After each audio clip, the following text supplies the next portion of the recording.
Bismillahirrahmanirrahim. Shadaqallahul adzim. Alhamdulillah, kita sudah baca doa.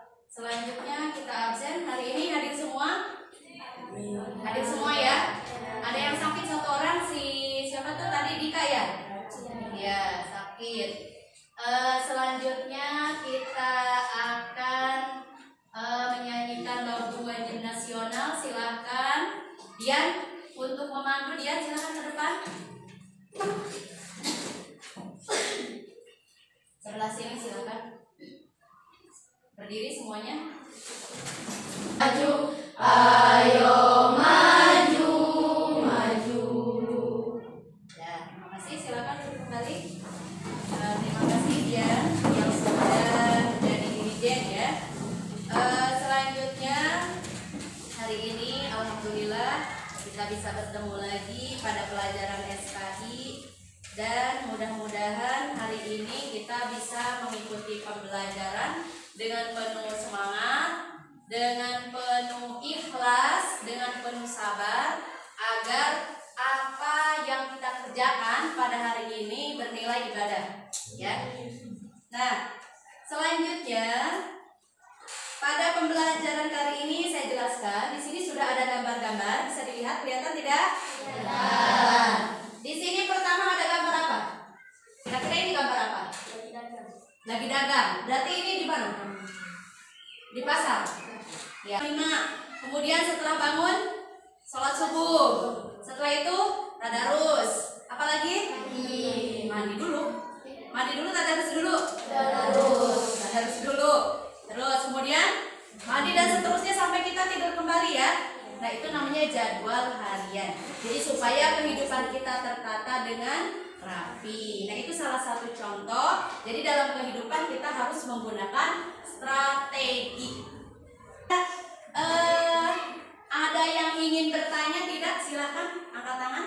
Bertanya. Iya, boleh. Jaki. Terkait dakwah Rasul di Madinah, apakah Rasulullah dalam dakwahnya mendapatkan halangan atau rintangan? Oh, dakwah di Madinah ya. Sesuai dengan materi kita. Apakah ketika Rasul berdakwah di Madinah, apakah ada halangan atau rintangan? Coba kira-kira ada yang pernah membaca atau pernah mendengar tentang strategi Rasul di Madinah? Kata Jaki tadi, ada tidak halangan rintangannya kira-kira? Ada tidak? Ada ya. Nah, Jaki perhatikan. Jadi halangan rintangannya itu sangat banyak ya. Nanti bisa diketahui setelah, nanti silakan oleh kalian didiskusikan. Tapi saya jelaskan sedikit. Jadi halangan rintangan ketika dakwah Rasulullah di Madinah itu sangat banyak. Sama seperti ketika Rasul berdakwah di Mekah, di mana ketika di Mekah Rasul itu halangan dan rintangannya banyak sekali, seperti ada ancaman, penghinaan, penganiayaan, bahkan sampai pembunuhan. Sama di Madinah juga.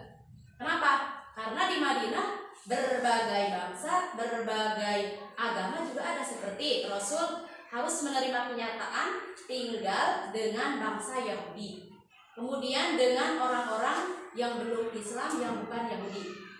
Nah, jadi halangannya banyak. Seperti contoh, orang Yahudi mereka bekerja sama gitu ya, bekerja sama dengan orang-orang kafir Quraisy. Kerjasamanya mereka yaitu membuat sebuah rencana supaya Rasul itu diusir dari Madinah. Itu salah satu contohnya. Ini namanya lebar kerja. Nanti kalian berdiskusi. Setelah berdiskusi, hasilnya ditulis di sini ya. Nah, ini kartu dari pertanyaan. Jadi materinya tentang strategi dakwah Rasul. Kemudian nanti masing-masing tugas untuk kelompok itu berbeda-beda ya. Nah, nanti kalian diskusikan. Setelah didiskusikan dengan kelompok, nanti saya arahkan ketuanya atau tim ahli untuk pindah ke sini, membuat kelompok baru untuk bertukar materi ya, bertukar materi atau mempresentasikan materinya masing-masing. Setelah selesai tim ahli, baru kembali lagi kelompok masing-masing untuk memberitahu teman-temannya atau kelompok sudah didapatkan ketika berdiskusi dengan sesama tim ahli atau ketua kelompok. Bisa dipahami? Ya? Oke. Kalau bisa dipahami, kita bagikan. Ini untuk kelompok 1 ya. Tugasnya ada di sini.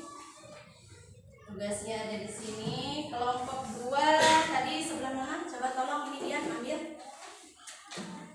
Kelompok 2. Kelompok 3 ini ya. KPD-nya, kemudian dengan kartunya. Kelompok 4 ya. Silakan. Nah, selanjutnya silakan. Sekarang untuk berdiskusi, silakan didiskusikan bersama kelompoknya masing-masing dengan tugasnya masing-masing ya. Silakan.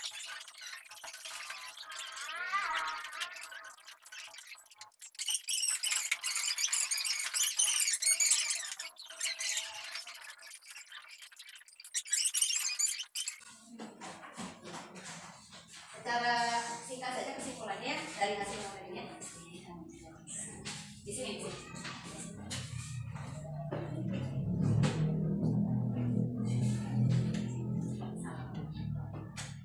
Assalamualaikum warahmatullahi wabarakatuh. Waalaikumsalam warahmatullahi wabarakatuh.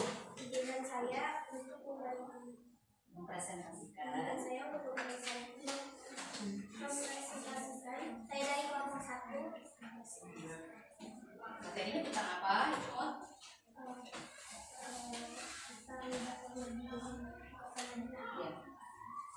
Apa alasan Nabi Muhammad SAW bangun masjid pertama kali ketika sampai di Madinah?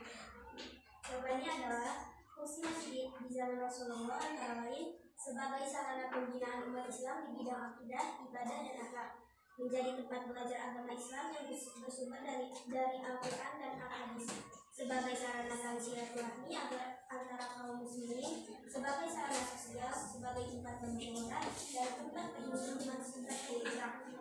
Itu saja hasil presentasi saya.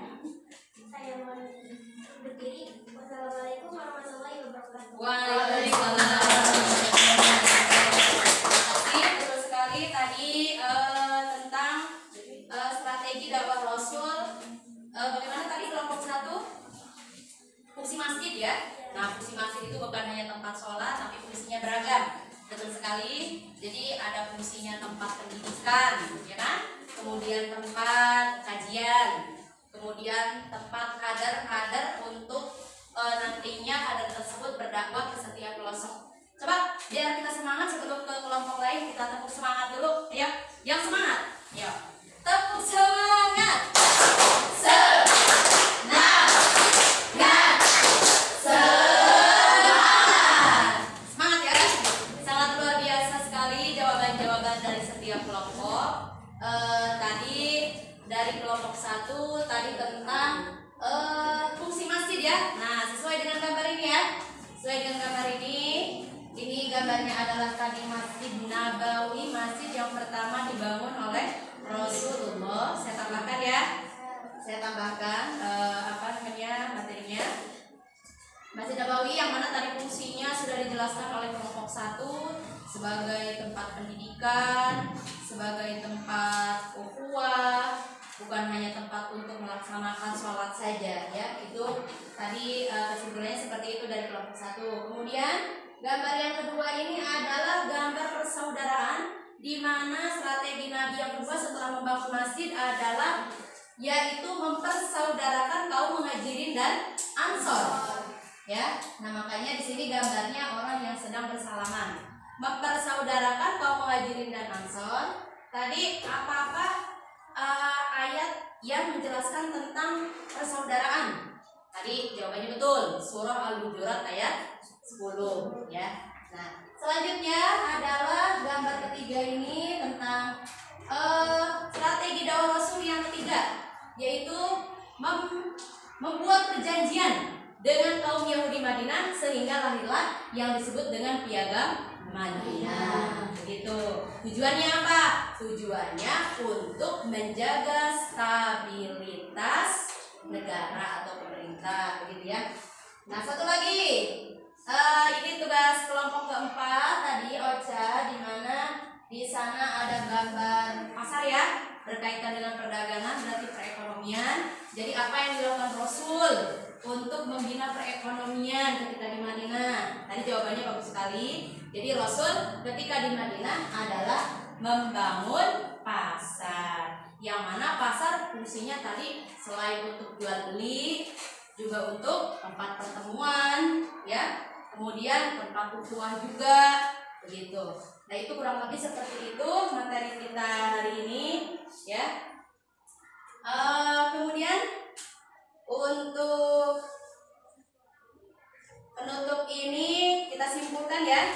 Jadi kita simpulkan pembelajaran kita hari ini bahwa strategi Rasulullah di Madinah bisa kita teladani atau kita ambil pelajaran. Coba kira-kira ada yang ingin menjawab? Teladan apa yang bisa kita ambil dari strategi Nabi Muhammad ketika berdakwah di Madinah? Yang mana tadi strateginya ada 4 tuh. Kalau di Madinah membangun masjid, mempersaudarakan Muhajirin dan Ansor, kemudian lagi membuat perjanjian dengan kaum Yahudi Madinah, kemudian yang terakhir adalah membangun perekonomian.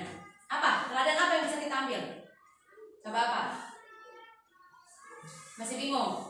Masih bingung? Ya, teladan yang bisa kita ambil pertama ya, dalam setiap kegiatan kita harus melibatkan Allah Subhanahu wa Ta'ala. Berarti apa? Segala kegiatan harus dimulai dengan berdoa gitu. Yang kedua, kita harus saling tolong menolong seperti yang dilakukan Rasulullah, saling tolong menolong kaum Muhajirin dan Ansor di sini ya, yang tidak punya rumah, kemudian numpang, yang tidak punya pekerjaan dicarikan pekerjaan gitu. Kemudian selanjutnya apa lagi? Saling tolong menolong, ada ukhuwah Islamiyah ya, dan seterusnya gitu. Nah itu diantara teladan yang bisa kita ambil ya.